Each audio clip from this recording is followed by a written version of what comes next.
Welcome to TWitWoW, the best wrestling podcast made for wrestling fans, by wrestling fans, on the web today.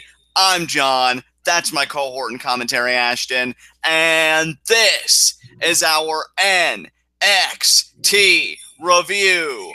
On the whole, guys, I'd say another fun episode of NXT. Had a great opening segment with the NXT tag titles that at least got me a little bit more interested in the tag title match at Brooklyn than where I was originally. Oni Lorcan and Danny Burch continue their little friendly rivalry, which I've certainly got my thoughts on that. I think me and Ash will probably be in agreement about that. The return of Andrade Cien Almas in the main event against No Way Jose, which I have missed Andrade so much. Can't wait to talk about him. And an interesting talking segment between McIntyre, Bobby Roode, and eventually Roderick Strong. So on the whole, I'd say this NXT did pretty well for itself tonight. Partner, what'd you think of it? Absolutely, yeah. This is a really fun episode of NXT. I would say that the worst part of it was the first segment, and we'll talk about that in our first segment. But before we get there, I do just want to say that, yeah, I enjoyed this episode of NXT for sure. I thought that pretty much, I think we only had 3 matches on this show. And I would actually say that all 3 matches were good to really enjoyable. So I just think that NXT is kind of in that, like, just about to hit a takeover mode, and yeah, they're clicking, man. They're hitting on all cylinders. I certainly agree with you there. So let's not make any waste. Let's get right into our first segment, Heat of the Night. And partner, you already said you wanted to discuss some things in our first segment, so the floor is yours. Oh, boy. Yeah, well, you know, coincidentally and really conveniently, my Heat of the Night involves the first thing that happened on NXT tonight, and it also kind of involves a little bit of everything that our opening segment tonight has to do with that we can kind of talk about, and that is the Authors of Pain versus Sanity feud. You know, I think NXT, when they first decided that they were going to pull the trigger on this, probably thought, oh, yeah, people are going to love this. It'll be just like the Shield versus the Wyatt family a couple of years ago. But no, NXT, it's nowhere close, because with those 2 teams, you didn't want to root against either of them. With these 2 teams, you don't want to root for either of them. That's the difference. And I do share your concerns for sure. Like, did I think the segment in terms of execution that they did a fine job? Sure. You know, Sanity did look like a legit threat to the tag titles. It was great seeing Eric Young back. I think he brings an energy to Sanity that when he is not in the picture, it's not that they completely tank. It just feels kind of weird, like they're without direction. So, yeah, I mean, all that was great. But the biggest problem is really what you just hit on. It's so weird here, because clearly after this segment, I know you said this originally and I wasn't convinced, but now this shows me that you were right. They're trying to make AOP the baby faces, and that to me, it feels forced. You know, well, because dude, not only does it feel forced, but it's blatantly not working because the crowd was chanting Sanity. And that's the thing, and you know, I don't take notes for NXT. I take what I call quote-unquote mental notes, or, you know, things that I mentally think of to say for the podcast. And, you know, I was thinking to myself, regardless of what you or I or anybody in our audience thinks of Sanity, what matters is what the crowds just generally that host NXT think of Sanity, and they think they're cool. Sanity is a cool gimmick to these people, so I don't understand. You know what, though, John?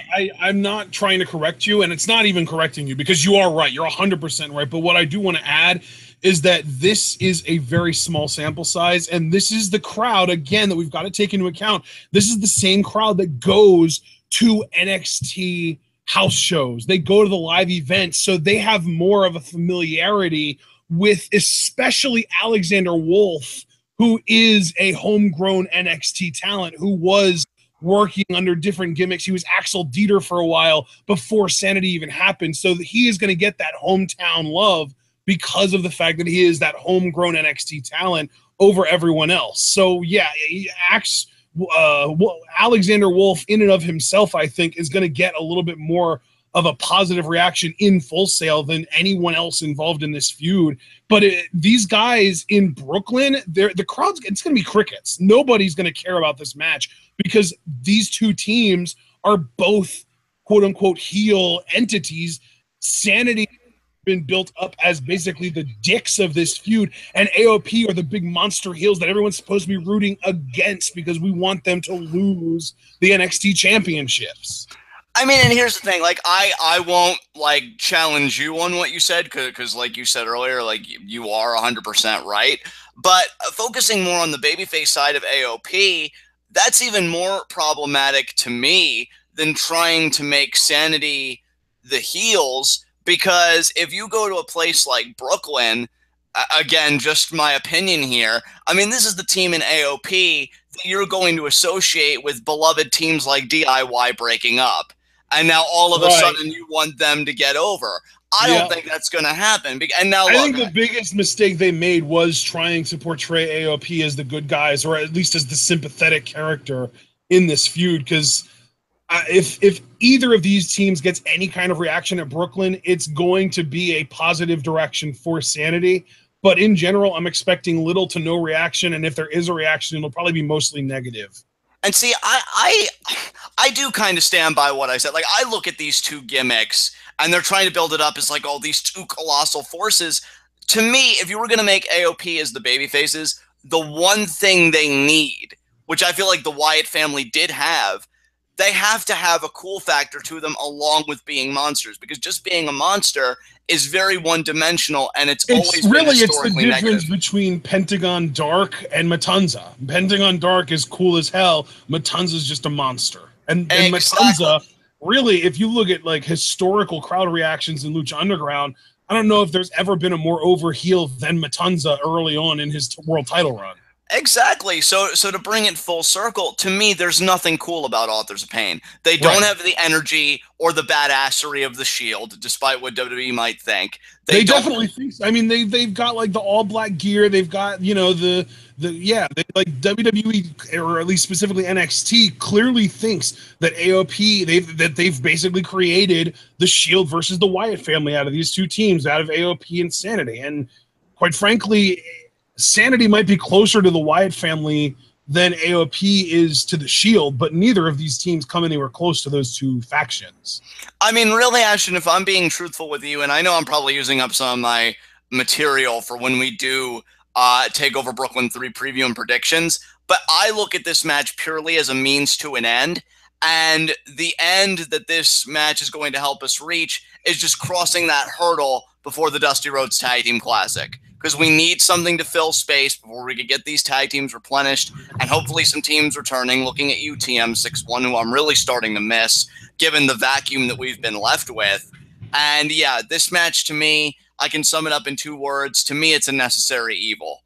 And we'll get through it, and then the tag division will be kind of reset, hopefully in a more exciting fashion. Christ, because the tag division needs reset in NXT right now more than anything. Like, we're gonna have a lot more positive things to say for the rest of this review, because we're thinking about tag teams, and Street Profits did debut tonight, and I really enjoyed their act, and I have a lot to say about them positively.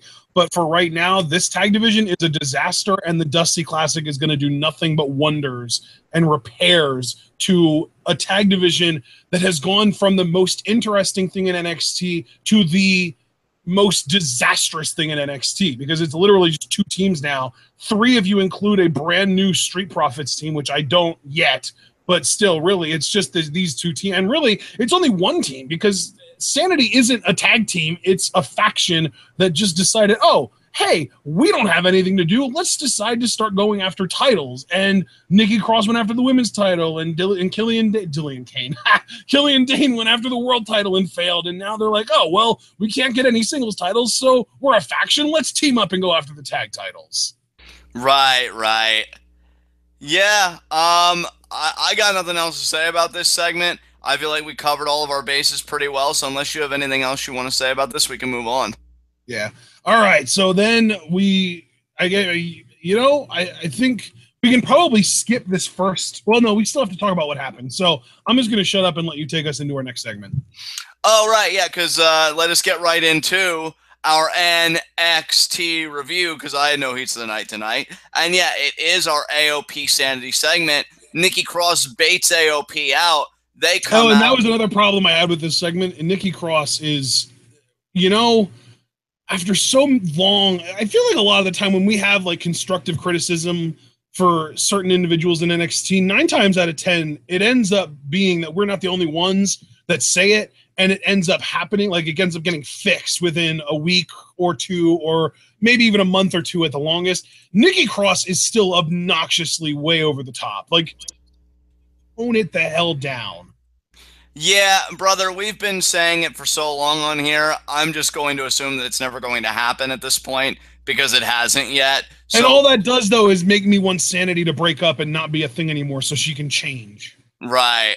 Because she's a phenomenal talent, and that's what's so hard about it every I time mean, we I talk won't about go as far as to say phenomenal, but she is a really good talent. Like, she's, I guess, like, really, she's above average in NXT, and she would be above average, I think, on the main roster as well, as far as in-ring work goes and as far as promo work goes. But her character work is bottom of the barrel. It is way too raunchy, way too over the top, way too flamboyant, way too just obnoxious everything. It's awful.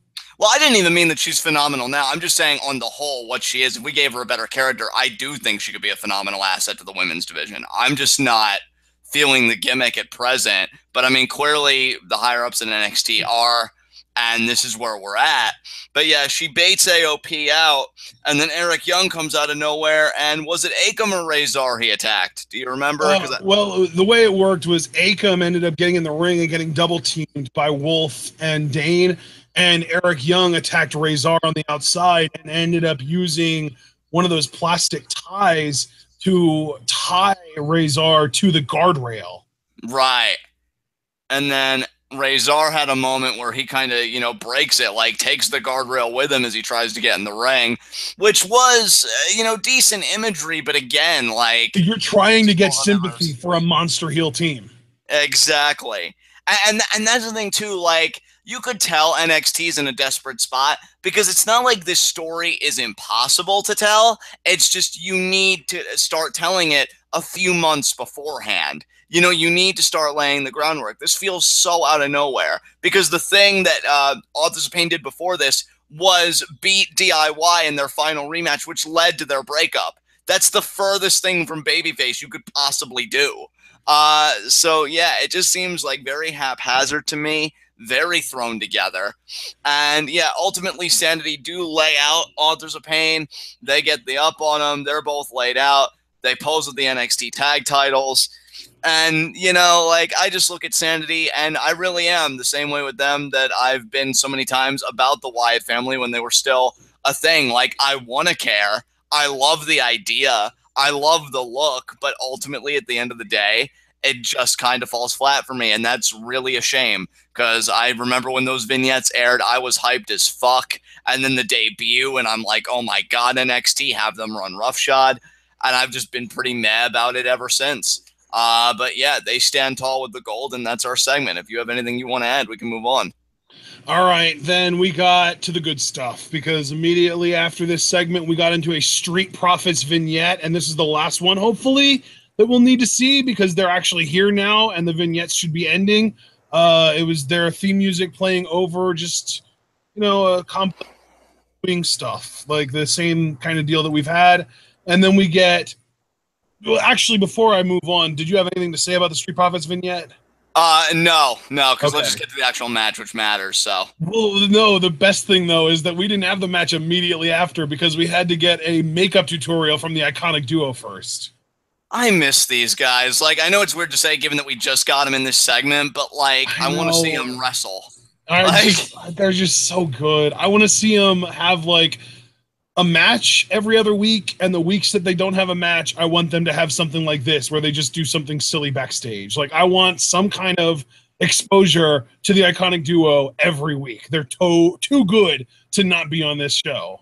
I mean, dude, my thing is, if people were to ask me to give a reason why I can't wait for Asuka to lose the title, my 2 words wouldn't even be Ember Moon and I adore her. It would be Iconic Duo.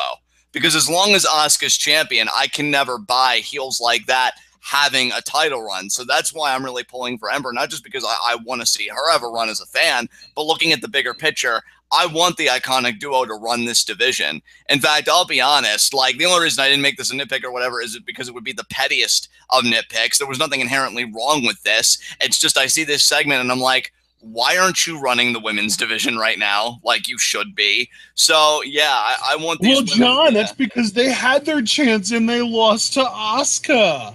Yeah, well, you know what? I can't wait for a new babyface champion, even though Asuka is like heel currently, so I don't mean it like that. But hopefully Ember Moon wins. Then Iconic Duo can take it off of them. Or hell, even the Mae Young Classic winner, if we have to wait a little longer, hopefully they win and Iconic Duo can step up and be the next great heel champions because their time to me, I'd say it's coming, but I feel like it's been here for so long, but NXT didn't readjust their clocks, so they're super fucking late to the party.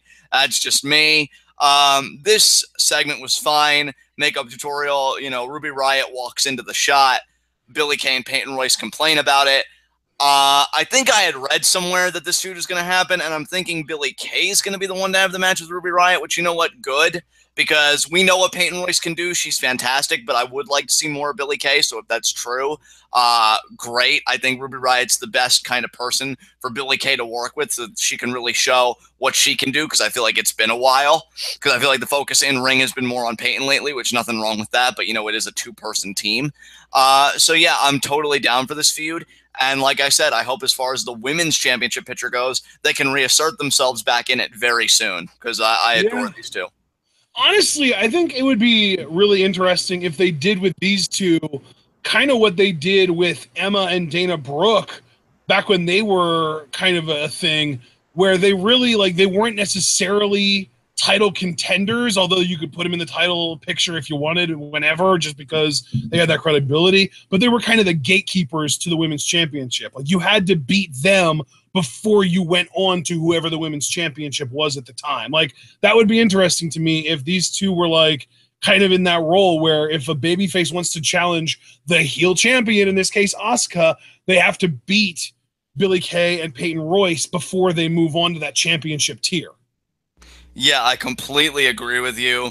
I think that's a great role for them to have. They just need to have greater prominence is essentially my point. Because I feel like they're on the margins right now, and that's the furthest place that you want an act that's this good. So, yeah, just looking for them to be elevated. That said, I got nothing else to add. Unless you have anything else you want to add to this segment, we can move on. All right. Well, then we did get our debut. The Metro Brothers, for the first time ever in NXT, Chris and JC are finally here and finally available, finally getting their first big match here in NXT against, oh wait, it's actually the debuting team, the Street Profits. Brother, I want you to go first since I feel like I've been quite talkative tonight. I want you to tell everybody what you thought of the Street Profits debut. I want to throw out a true-false statement, and I want to know your opinion on this because I have something written in my notes, and I just want to know what you think. Fair enough. Lay it on us. Montez Ford is one of the most charismatic people in NXT right now. True or false? True. True. Absolutely. He is freaking awesome, isn't he? Yeah, dude. For sure. All right, and another true-false here. Angelo Dawkins needs to cut it the hell out with the stirring the pot bullshit. Dude, thank you. Because that was my one big mental note. If I had any disappointment about the Street Profits, which I don't want to come down too hard because I do like these guys, but here's the thing, and I'm going to sound like a huge dick mule. You could even tell from this one match. Sometimes it takes a while when you're a really good team, but you could tell from this one match who the star is here. And it's Montez Ford, for sure. Because to me, Angelo Dawkins, and he's got the credentials and everything. I think he's got a great look, but he hasn't grown at all. You're still doing the stirring it up shit. That's not going to get over. Because that nobody to me was doing it in the audience that I saw. The only yeah. I'm telling you, they're freaking Gable and Jordan. Yeah. I think that comparison is apt because Dawkins. I made that exact same comparison when we first really had an in-depth discussion about them, and like, it's so crazy how easy, like not how easy, how similar they are to Gable and Jordan. Because like, Jason Jordan was in a failed tag team, in this case with Ty Dillinger. couldn't find a partner, ended up teaming up with Gable out of almost spite, but that doesn't really have anything to do with this. But then it turns out like, oh, wait a minute, Chad Gable is insanely charismatic and made Jason Jordan almost as if by the transitive property, made Jason Jordan more interesting. And now that Jason Jordan's not with Gable anymore, he's about as interesting as week old milk. So not interesting at all. Montez Ford, though, is athletic, is charismatic, makes this team interesting, and is on the sort of receiving end, in a sense, of the tag team finish. So he's going to be the one getting all the pinfalls. So really, Angelo Dawkins, being the guy who was in a failed tag team with Sawyer Fulton, ended up trying a bunch of different things, did the Curse of Greatness shit, and now apparently is still trying to do it and doesn't work.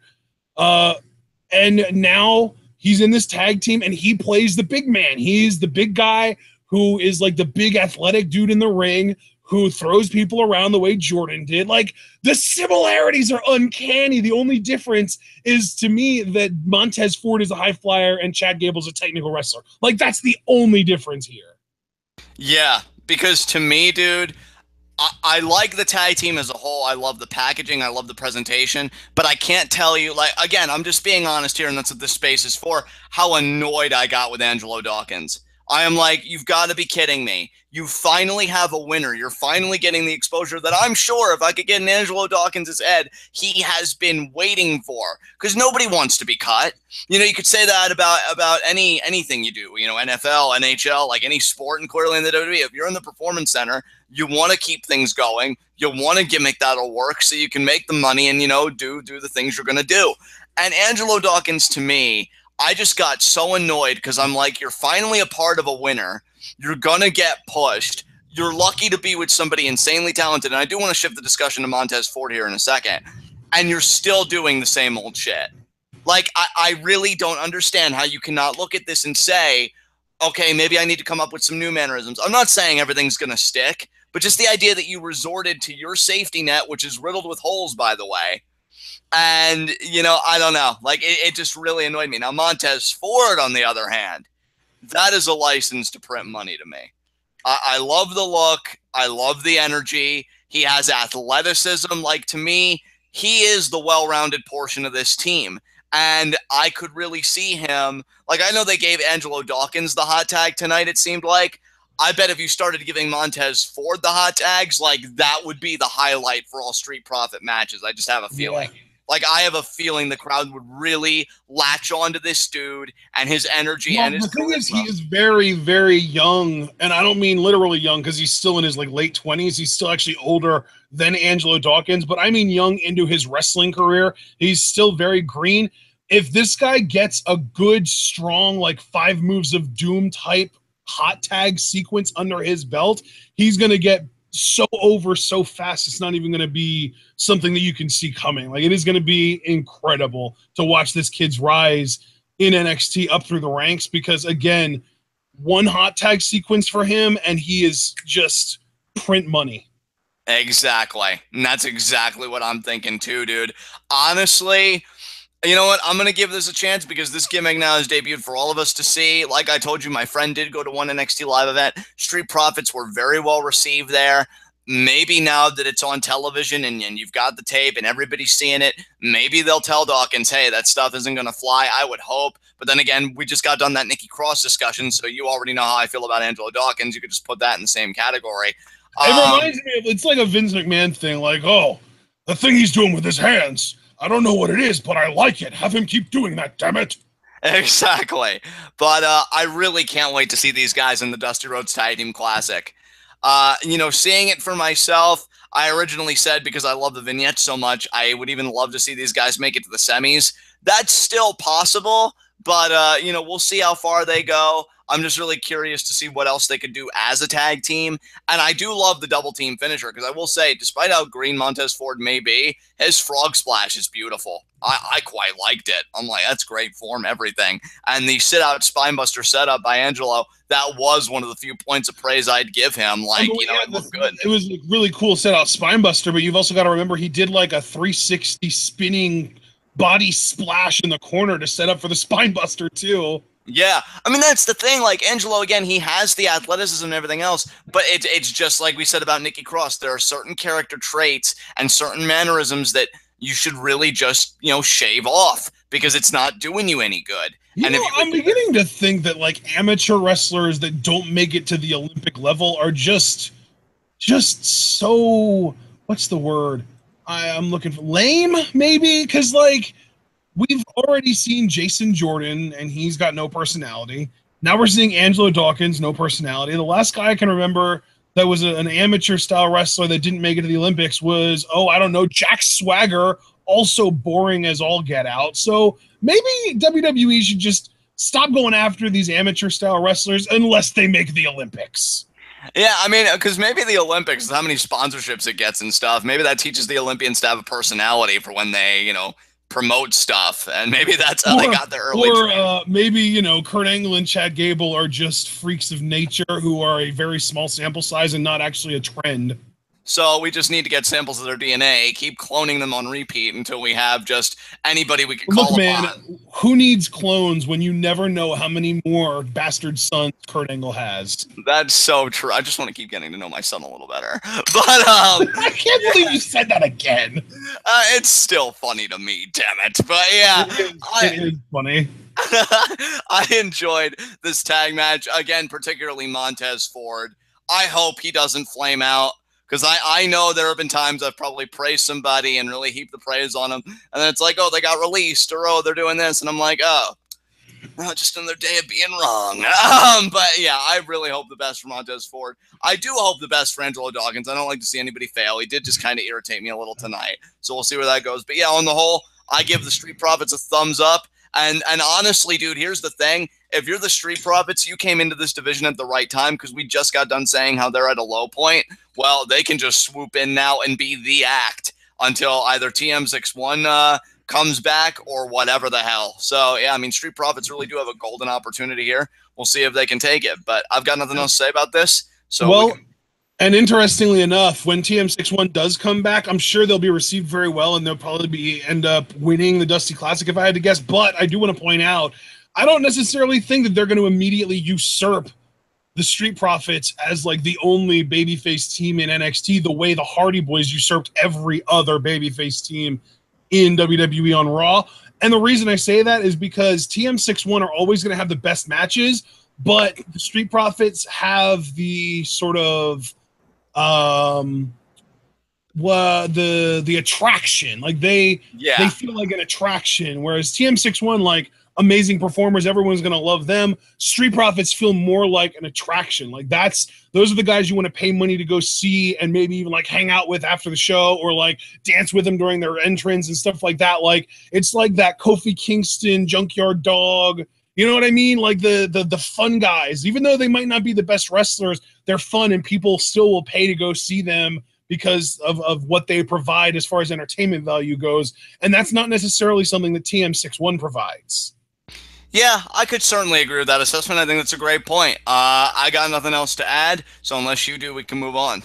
All right, then up next, we've got a big, recap. Hideo tried assaulting Aleister Black last week after the show in the parking lot, and it turns out that William Regal saw this and made the match.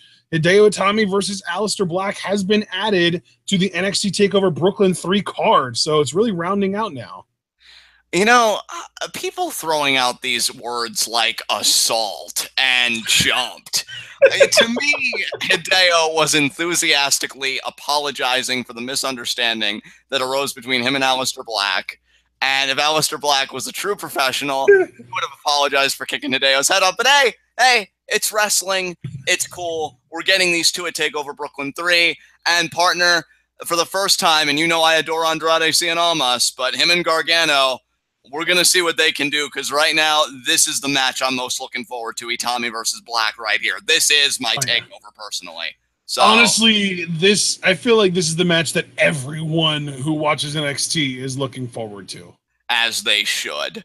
Um, but yeah, I really am looking forward to it. I'll have plenty to say about it in preview and predictions, which will be next week. My God, guys, you TwitWoW fans are so lucky. You're getting all the content, the remainder of this week and next week. But yeah, that match is happening, and we'll see how it all goes down. But until then, we can move on.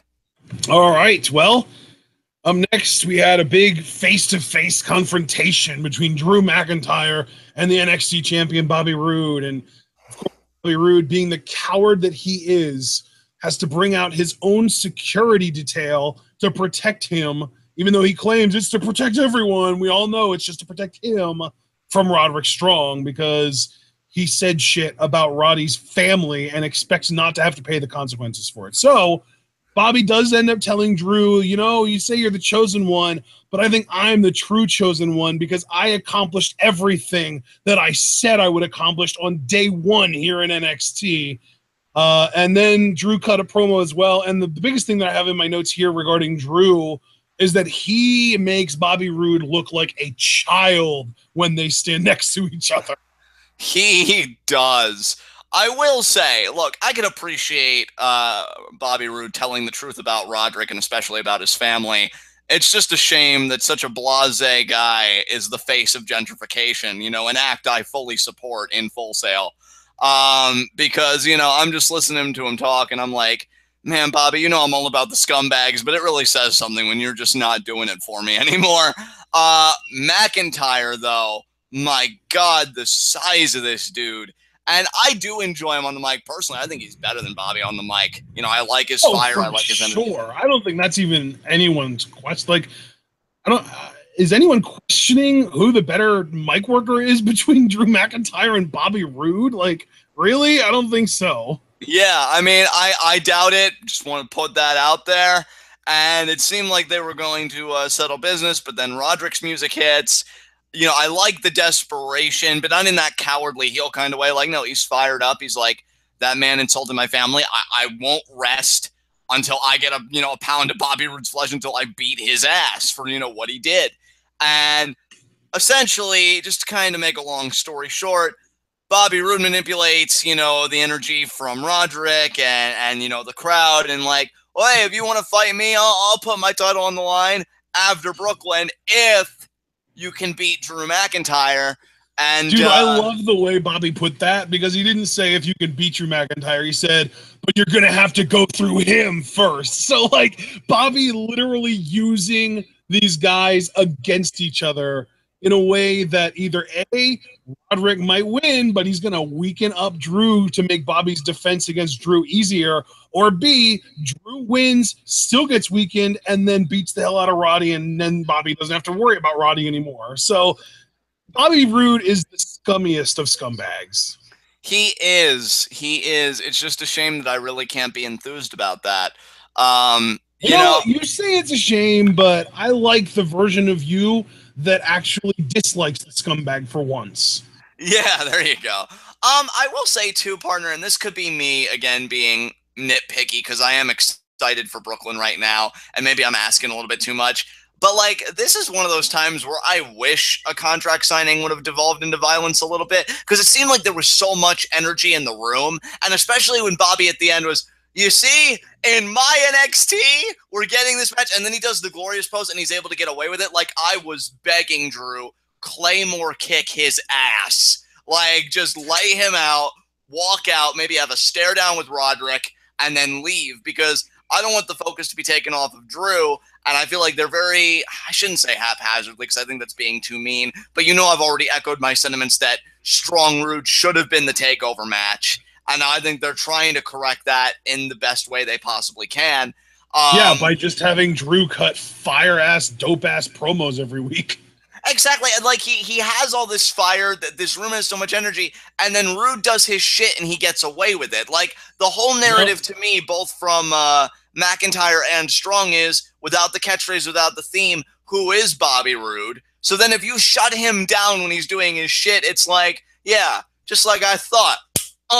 And then you walk out and you're just like taking that title at Brooklyn. So I don't know. I'll fully admit to being nitpicky, but I was just like, lay his ass out. I just, again, I actually like when contract signings don't end in violence most of the time, but this was one time where I'm like, really, guys, you're not gonna do it. All right. Well, I mean, the thing is, this wasn't even really a contract signing, and you've got to realize if Drew would have gone after Rude, Rude still had all that security detail in the ring. So But I mean, okay, I will concede the first point that this wasn't a contract signing. You are right. This was a confrontation. But where I do think your second claim is a little weak, we've seen security get dispatched by talents multiple times. that's true. Hideo, Shinsuke, like there's precedent, bro. I will But give you the John, first point. but John, Drew doesn't have the Japanese kicking power. Oh my god. Well, I don't want to give you the point, so how about we just divvy it up and we each get half a point? That seems fair. So there you go. Oh, so we're doing a G1 draw on this bitch, huh? Yeah, and you know what? I'll gladly be the Suzuki because apparently Okada, well, he can take an L because Evil got one. Man, I can't wait to round out G1 this week. But yeah, this segment happened. I enjoyed it for the most part. And you know what? Maybe that means it's working, though, if I really wanted Rude to get his ass beat. So maybe in a roundabout way, this segment was a success, and I just need to dislodge the stick from my ass. So with that said, unless you have anything you want to add, we can move on. Okay, well, up next we had a Kayla Braxton interview with Johnny Gargano. Johnny just kind of says about how he was nervous heading out to the NXT crowd by himself for the first time, but all he had to do is just remember how much love he and Ciampa got last year at Brooklyn, and he realized that he wanted a match at this year's Brooklyn. So he's just kind of, I guess, picketing or what's the word? He's Petitioning. petitioning. Thank you. God, I'm so bad at words sometimes. That's why I'm here, brother. Petitioning for a match at Brooklyn. Yeah. I will say first and foremost, it's great that Johnny isn't looking so disheveled anymore, and he actually got his shit together ever since Candice left him for a real man in James. But him getting a match at TakeOver Brooklyn 3, I'm all for it. Like, I'm totally behind the Johnny Gargano singles run. You've especially talked about, and I've co-signed, like, I've got to give you all the credit here, that he does have, like, that Daniel Bryan babyface-esque potential, which I wholly agree with you.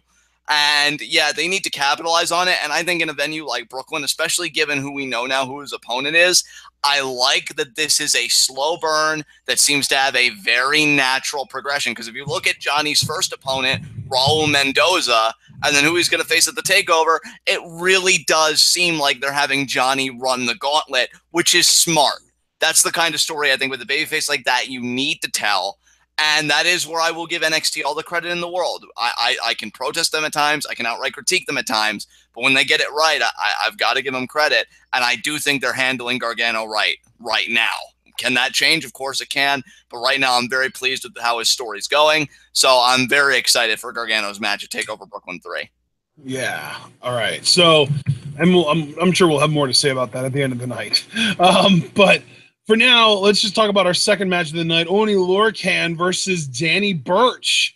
Another really solid, stiff, physical match between these guys. And in this one, as Lorcan has a Boston crab locked in, and Mauro Ranallo's freaking out because he's from Boston, Burch ends up getting a really tight pinning combination on Lorcan and getting the 3 count.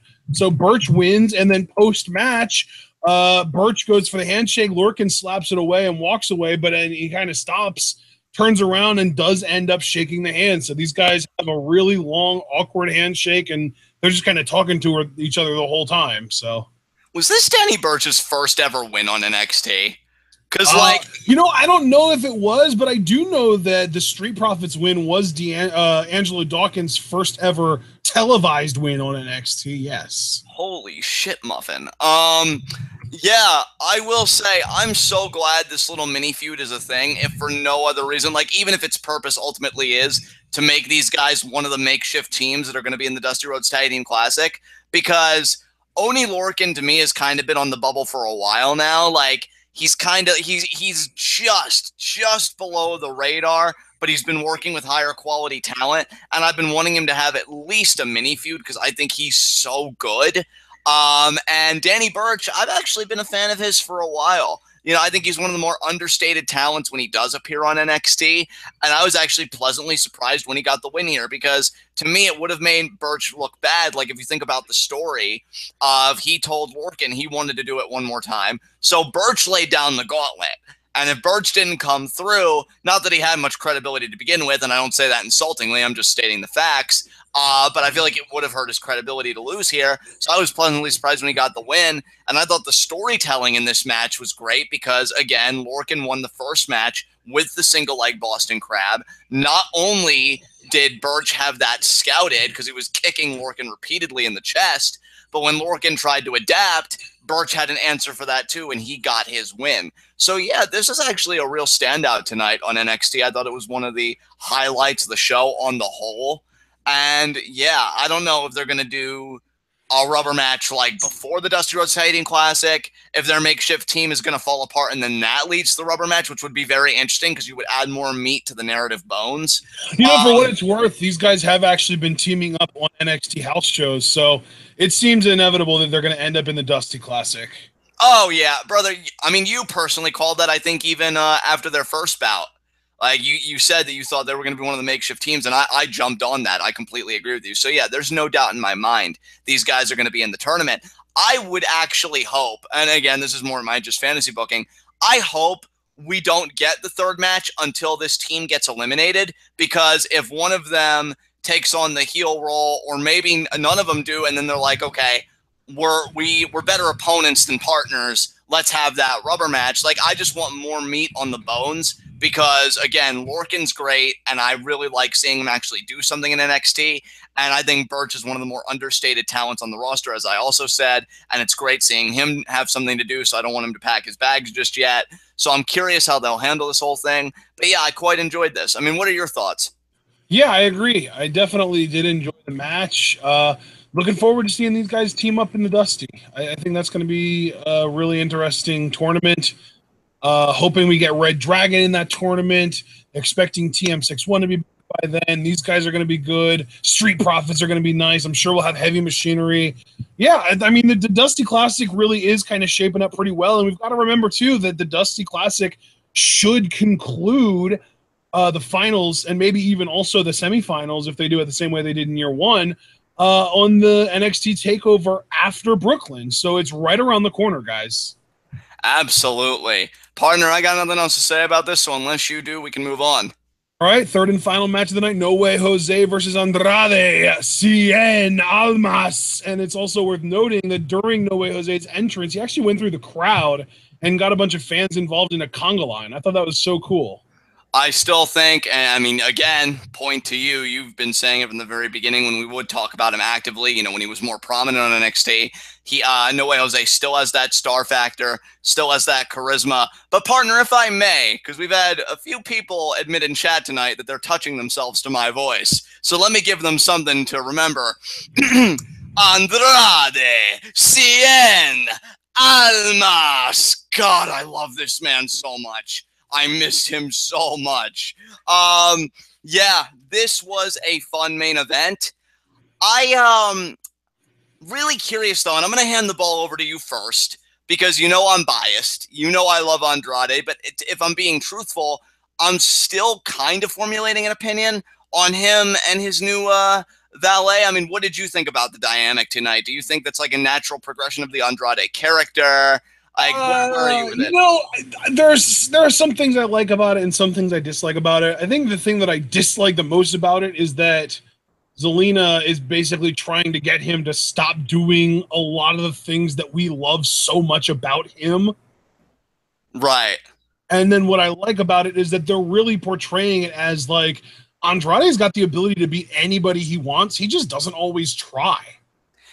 And that's the story that they started to tell all that time ago. And see, the dichotomy that you just laid out, that's the debate that I'm having, because to me, Andrade has an amazing personality, right? Like, he's not just this really great in-ring hand. He's got a charisma that he synthesizes with it. And that's what I think makes him next level. Really, I would say the same thing like about a Chad Gable. He's brilliant in the ring, right? But what really makes him great is he's got that charisma.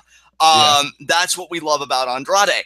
But But where it really gets interesting to me and why I can't hate on it yet is it would be unfair to NXT if I was like, no, yeah, that sucks. I want Tranquilo, because that's not the story they're trying to tell. And it hasn't been for a while now. Like him getting serious, that is the next stop on this story. And he's still great. And I will say where him being serious works, I love how after the double knees, he tries to go for the pin. And you said Zelena's her name, right? Because I am going to start like saying her name. It's Zelina Vega. Zelina Vega. Zelina. Is that right? Can I get away with that? Yeah, it's Zelina Vega.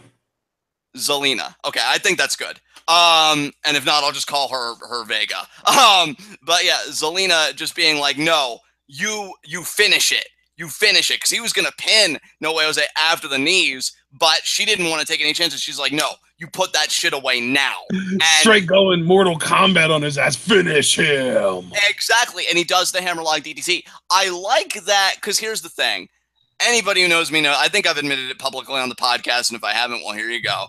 The only time I was a quote-unquote big Jack Swagger fan was when he returned with Coulter initially. And I love that Coulter got him freaking psyched up. Like, no, come on, you got to win. I remember when he was in his chamber match and he would hit like the steel wall or the floor. He'd be like, come on, Jack, suck it up. Like he was constantly on him, almost like a coach. And that's what Zelina is to me here. She's that coach. She's like, come on, Andrade. We know you have the ability to win, so freaking win. You want to party. You want to do all that. You know who has a right to do that? Winners. Get the 3 count, then we party. And, you know, that's really what she gets on him for. So while I miss the antics too, because I'm like, oh, Andrade, you smug, self-assured bastard. God, I love you. And for those wondering, yes, I did just pitch a tent. This is narrative progression here. And I can't hate it. And here's the thing, too. And again, just my fantasy world, and I'm not going to try and make a claim that it resides anywhere else. But if we're getting an NXT title change soon, I think this whole Zelina storyline can at least get Andrade as a contender for a takeover. Not a winner, a contender. Oh, why not a winner? If he can beat anyone as long as he tries, and she's going to ensure that he tries, why can't he win the championship, damn it? Brother, here's the thing. I agree with you. I'm on your side, but I think you can sympathize with me here that I'm just tempering my expectations. That's all I'm doing. I'm tempering my expectations because I agree with you. I would love, after the fucking god-awful Bobby Roode era, to really get Aleister Black. That is the champion I want. I'm sure Brandon will agree with me wholeheartedly. But, you know, Roderick Dude, Strong, I'm pretty sure Aleister Black is the only thing Brandon thinks or cares about. Yeah, I think he cares about other stuff, but it's like Aleister's this huge kind of planet with its own gravitational pull, and then everything else kind of follows. I feel like Brandon is the only person who finds a way to bring up his favorite wrestler, no matter what the hell else is. Yeah, I give him credit for that. Let's talk about Asuka versus Emma. This match was great. Oh, but have you heard about Crazy Mary Dobson? You know, and I gotta give him credit. Hey guys, let's talk about Bobby Roode and Drew McIntyre. Have you heard of Aleister Black? I mean, I gotta give him credit as a lifelong Johnny Mundo mark. Even I haven't mastered those levels of mental gymnastics. But yeah, I mean, whether it's Black as champion or Strong or McIntyre, and my hierarchy personally is Black, Strong, McIntyre. You know, Aleister facing them as this more serious, focused guy, because that's the thing that Zelina comes off as. She seems like she'll come out with the title opportunities. Hell, in the post-match, she's the one that got Andrade on the TakeOver Brooklyn card. So I could see once there's a title change that Andrade slowly rises and she's like, he's ready, he's proven himself. We want, because she just strikes me as the type, like they're a team, she's a part of everything that he does. We want the NXT championship. Boom, my Swanson goes to Maximum, and we have one hell of a takeover main event, whatever it is. I hope. Well, yeah, so, and plus, I loved in the post match that she actually cut a promo, and she didn't acknowledge him as her lover or her boyfriend. He is her client. Yeah, I think she specifically referred to him as her associate, but still, like, this isn't like necessarily a boyfriend-girlfriend relationship. it's manager client, and that is so perfect to me. Yeah, I love it too. Because here's the thing, like, not every relationship between a man and a woman, especially in wrestling, has to be predicated on anything like sexual or romantic or anything like that. Sometimes it could just be, hey, I see something in you. I need to make money. I need a winner. You need to win desperately. Let's do it. And that's really what this is looking like. And hell, like, I like it. I like that she corrected him multiple times. Like, what are you doing? What are you doing? And then, like, because I remember she corrected him the first time he tried doing Tranquilo, and then he tried to assure her, no, I've got this. And then she's like, oh, are you sure? He's like, yeah. And then when he tries it again and he gets fucking kicked, who's right there in his ear? She is saying, I told you, come on. You know, No more that's tranquila, no more tranquila. Exactly. She was just done with it and all that stuff. I thought it was great. Again, I'd feel differently about it if I felt like NXT was telling a different story, but it's been very straightforward. This is the story they're telling. And now knowing that Johnny Gargano's in their crosshairs, the only thing that disappoints me is, and we'll give our full finalized thoughts next week for preview and predictions, where it stands right now, I have a sinking feeling Gargano's going to win. But I think it'd be great for both parties if Andrade won, because a babyface naturally struggles. Johnny should have to find his footing a little bit without Tommaso, and Andrade really needs to be elevated if I'm going to take this new partnership seriously, because if you're just going to go 1-1, well, what was the freaking point? Like, I actually think this is kind of a cause that necessitates a little bit of a mini streak, at least 5 wins before we start talking about losses. So, yeah, we'll see how it all goes. I'll give my finalized thoughts on that for preview and predictions. But that aside, Ashton, do you have anything else you want to say about this? No, sir. Let's move on to our next segment. All right, high spots and low shots. You know what? I'm going to say my low shot is the Authors of Pain, because you were stupid enough to be baited by Nikki Cross, and Sanity got the upper hand on you. They attacked you, and they posted your titles. So, yeah, Authors of Pain are my low shot. That's fair. That's definitely fair.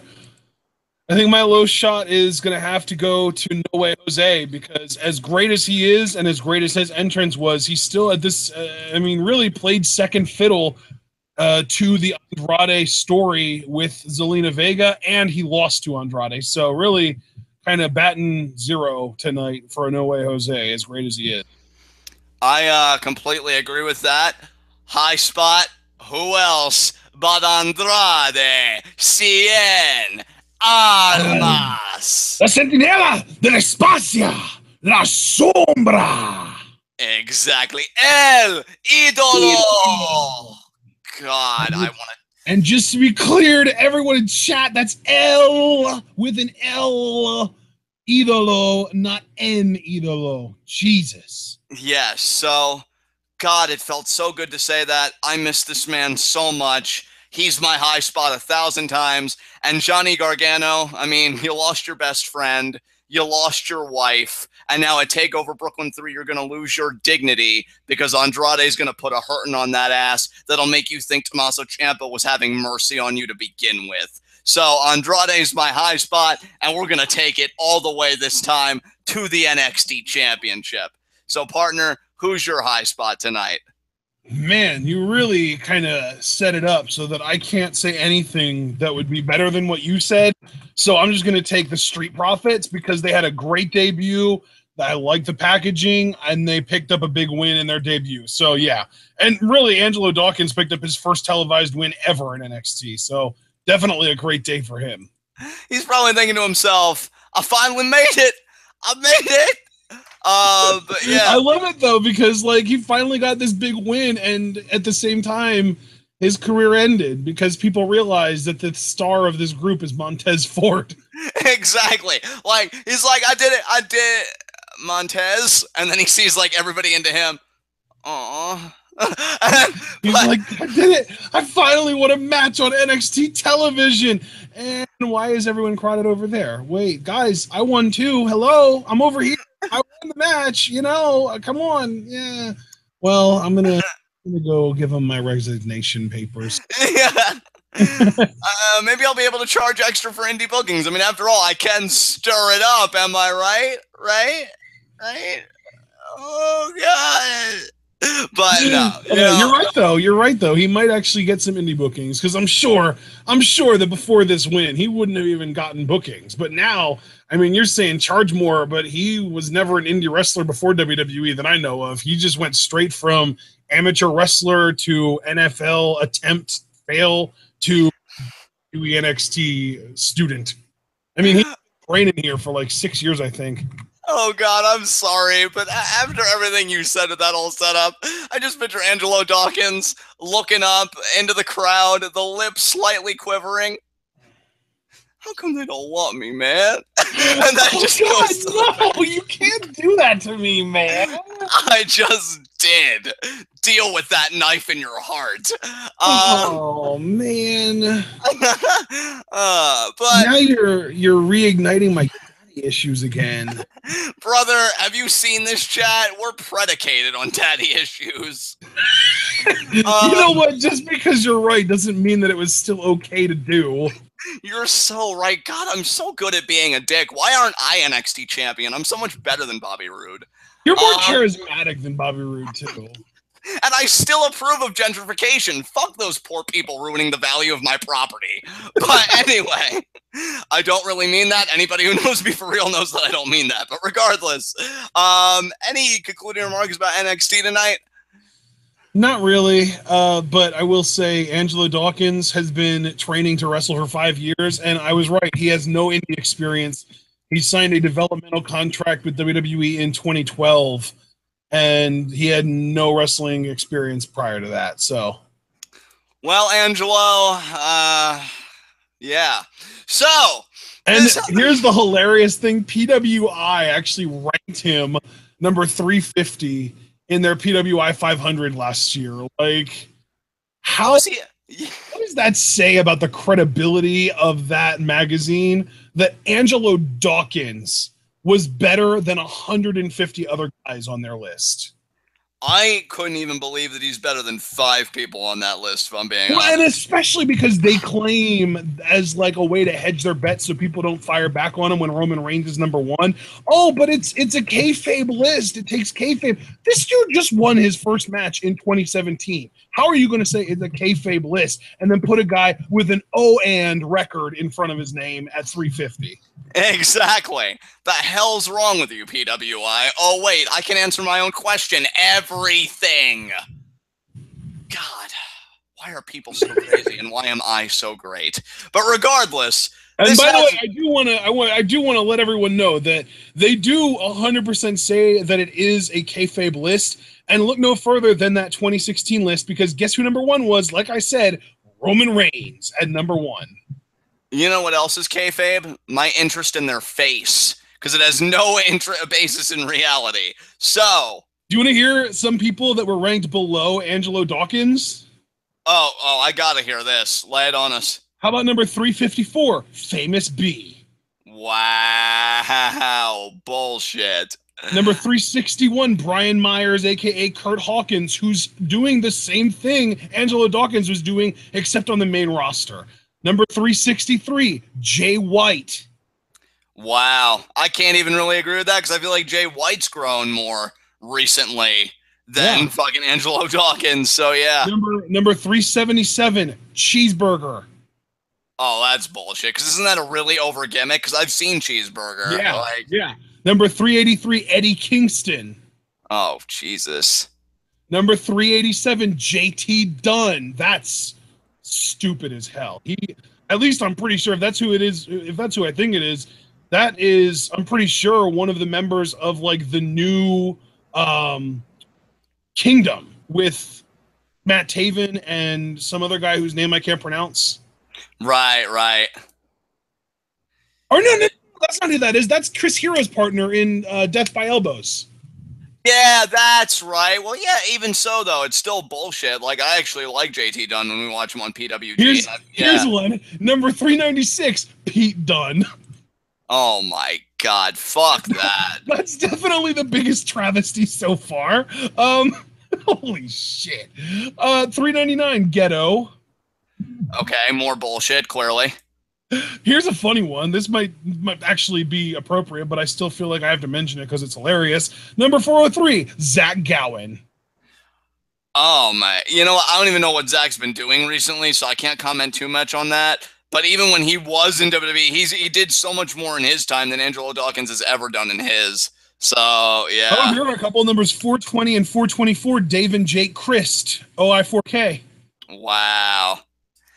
Do you Here's think one, it's number 422, Sammy Guevara. Some of you guys that watch Wrestle Circus will know who he is.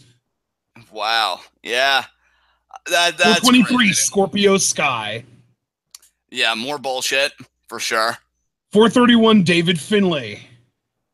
Yeah, again, more bullshit for sure. 439, Jervis Cottonbelly. Oh, come on now. Come on now. That's ridiculous. Angelo Dawkins is kayfabe. Remember, this is a kayfabe list because Roman Reigns was number one. Angelo Dawkins is kayfabe better than all these people, according to PWI. So I'm just gonna look for one more really stupid name. How about this one? Number 485, the Space Monkey. Don't know who that is, honestly. Oh yeah, he's another guy that we'll see a lot in Wrestle Circus. Here's one though, 473, John Schuyler. He was in a tag team that we saw in PWG a few times. Oh, yeah. I mean, on the whole, I knew a lot of those names. The last few a little cloudy, but I mean, yeah, just the idea that Angelo Dawkins ranked that high, period, over 150 people, I just call straight bullshit. But I have nothing else to say about Angelo Dawkins. You really had nothing else to say about NXT. You said so. I'm going to take us home. All So right, guys. Well, I mean, yeah, I guess that's about it for me. I don't have anything to add. So yeah, John, go for it. all right, this has been NXT. This has been TWitWoW, the best wrestling podcast made for wrestling fans, by wrestling fans, on the web today. I'm John. That's my co-writer and commentary, Ashton. Guys, be sure to comment, subscribe, and like the video. The more likes you leave, the more likely we are to be the top search result for NXT reviews on YouTube. So please, guys, if you haven't, leave that like. You can find all of our TwitWoW-based media in the description box. Everything from our Twitter right down to our Facebook page. Now, two particular pieces of media that I want to plug very quickly. The Teespring, we have a new shirt. I'm not finished with you. Braun Strowman shirt in the Teespring store for TwitWoW that Ashton made. So if you want to show anything in your life, any person, any obstacle, whatever, that you're not finished with it, you're going to want to pick up this shirt. If Braun Strowman isn't your thing for whatever reason, I don't know, maybe you're very comfortable in that rock you're living under, we still have plenty of offerings for you, including the legendary Because He's a Father, damn it, t-shirt, and some Scum Squad merch from coffee mugs to stickers. So take a look at our Teespring store, see what you like, and if you want to buy anything, we're always grateful. As for the Patreon, the one tier that I really want to plug, because I think it's the best thing we are offering today, is access to the TwitWoW Discord. Anybody that donated the prior month, you're already in it with us for the month of August, and you chose a great month because it's G1 Climax Finals, it's SummerSlam, it's TakeOver. You're getting in on all the good stuff. However, if you were late to the party, September seemingly is going to have its own offerings because as it stands right now, we are no longer doing SmackDown live reactions unless that Patreon goal gets back up to the $80.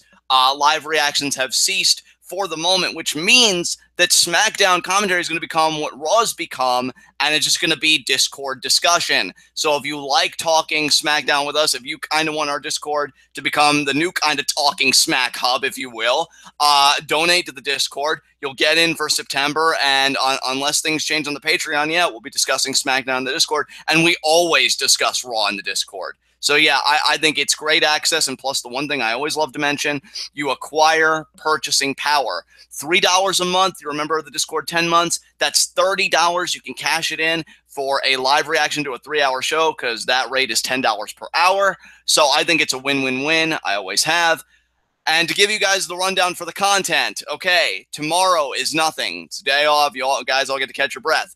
But then for, Friday and then Saturday and Sunday, that whole bit, you guys are going to be riding with us because Friday is day 17 A block with our A block finals match, Tanahashi versus Naito. Winner of that wins the A block. Saturday, B block, day 18. going to be headlined by Omega Okada 3. Omega must win. He must win to win the B block. If he loses to Okada or draws with him, Okada wins the block. So we're going to determine the winner of the B block on Saturday. And then Sunday, where we do things differently, because those of you that have joined us, you know we've done the G1 this year where we've only covered tournament matches. Sunday, we're covering the whole shebang, the whole show, from tag matches to any title matches that get added, and of course, the A block winner versus the B block winner to determine the ultimate winner of G1 Climax 27. That is Sunday. And then looking a little bit into the future, next week, we are going to have preview and predictions videos for both SummerSlam and TakeOver Brooklyn 3. We're going to have your regularly scheduled NXT and Lucha Underground content. No SmackDown live reactions next week because we announced that last night at the end of SmackDown live reactions. And then Saturday and Sunday is going to be TakeOver Brooklyn 3 and SummerSlam, respectively, live reactions. So it's going to be a stacked week next week. And then going even beyond that, right? The Thursday after SummerSlam, we have our 5 Fave 5 second installment. So we're going to see who our 5 Fave 5s are from Raw, SmackDown, NXT, Lucha Underground, Indies, you know, like Pro Wrestling, Gorilla, New Japan, you know, every place that we actively view. We're going to be compiling that list, so you guys will be able to join us for all that again. And then, of course, the big one, the last Thursday of every month, August 31st this month, Q&A. You guys have already sent in a litany of questions, which I still do need to compile, admittedly, but you've still got plenty of time, if you haven't yet, to submit questions for Q&A. You have exactly 3 weeks. So get your questions in. If you haven't, you can submit them through Twitter, YouTube, Discord, Facebook. All those mediums are available to you. You have 3 weeks, maximum of 4 questions per Q&A. You can divvy them up however you like. Get your questions in. All right, guys. Well, that was the big rundown. Sorry for the extended outro, but we have a lot going on these next few weeks, and I want to keep you all on the loop. So we will see you guys again Friday for a Don't forget 5 Fave 5s the Thursday after SummerSlam. I did mention that. And yeah, just another reminder, 5 Fave 5s, you know, second installment Thursday after SummerSlam. But guys, we will see you again on Friday for Day 17 A Block, Tanahashi versus Naito. Who's taking it? I'm going with Naito all the way. Break Tanahashi's neck. Until then, guys, keep enjoying that wrestling and stay tuned.